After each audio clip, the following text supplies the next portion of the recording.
अस्सलाम वालेकुम, मैं हूँ फातिमा शमशाद और मैं आपको जावेद पब्लिशर्स में खुशामदीद कहती हूँ। इस वीडियो में हम उर्दू की किताब कलियाँ 5+ का सबक हरूफ तहजी में हरूफ इल्लत या मस्वतों की पहचान पढ़ेंगे। अरे बच्चों, आए चलें अपने सबक की तरफ। कुछ हरूफ ऐसे हैं जब वो किसी लफ्ज़ के दरमियान या आखिर में आते हैं तो अपनी आवाज़ बदल लेते हैं। ये हरूफ तादाद में 4 हैं।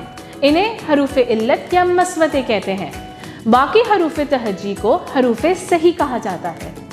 हरूफ इल्लत ये हरूफ हैं अलिफ, वाव, छोटी ए, बड़ी ए। आए अलिफ की दरमियानी आवाज़ और आखिरी आवाज़ देखते हैं। मसलन इबादत में अलिफ की आवाज़ छोटी है। इसी तरह जब बाबा में अलिफ आखिर में आ रहा है और हम इसे खींच के पढ़ेंगे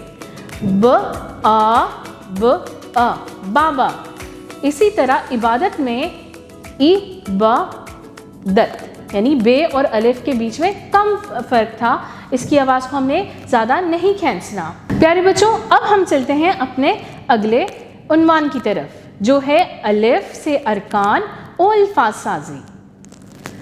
तो प्यारे बच्चों, आज हम सीखेंगे अलिफ से अरकान साजी करना। जैसा कि आपको पता है, बे की आवाज़ होती है ब और अलिफ की आवाज़ होती है अ।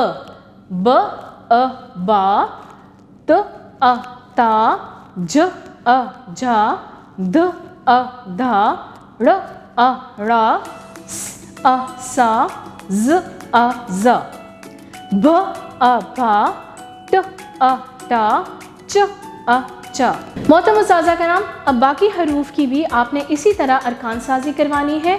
इस बात का ध्यान रखें कि अरकान साजी हरूफ की आवाज़ों की मदद से कराई जाए। प्यारे बच्चों, अभी हमने अरकान साजी सीखी थी, अब हम इन्हीं अरकान की मदद से अल्फाज साजी सीखेंगे। ब, ब, बाग, ज़, त, ज़ात, च, त, चाट, श, द, शाद, श, शाख, ख, ल, खाल, प, न, पान, ख, क, खाक, ख, स, खास, श, ल, शाल। मोहतरम उस्ताज़ा कराम, तलबा को मुस्वतों के बारे में तफसील से बताएं और उनका तसव्वुर मिसालें दे के समझाएं। सबसे पहले मस्वता अलिफ से अरकान साजी सिखाएं और फिर अरकान से अल्फाज बनाना सिखाएं। तलबा को आवाज़ों की मदद से अरकान साजी और अल्फाज साजी सिखाएं। प्यारे बच्चों, अब चलते हैं एक सरगर्मी की तरफ। पहली सरगर्मी तो ये है कि आपने दिए हुए हरूफ की अलिफ के साथ अरकान साजी करनी है और दी गई जगह पे लिखने हैं। मसलन सीन और अलिफ मिलकर बनाते हैं सा, तो आप इसी तरह अरकान बनाएं और दी गई जगह पे लिखें। अब हमारी दूसरी सरगर्मी ये है कि आपने दिए हुए अरकान को उन अल्फाज से मिलाना है जिनमें वो अरकान मौजूद हैं। मसलन जीम अलिफ जा, जा अब किस लफ्ज़ में मौजूद है ये आपने तलाश करना है। और जी मुझे तो लगता है ये जाला में जीम अलिफ जा लिखा हुआ है। शाबाश, अब आप एक लकीर जीम अलिफ जा से जाला तक लगाएं। इसी तरह आपने ये सरगर्मी मुकम्मल करनी है। चलें आए अपनी तीसरी सरगर्मी की तरफ चलते हैं कि आपने दिए हुए अरकान की मदद से अल्फाज बनाने हैं।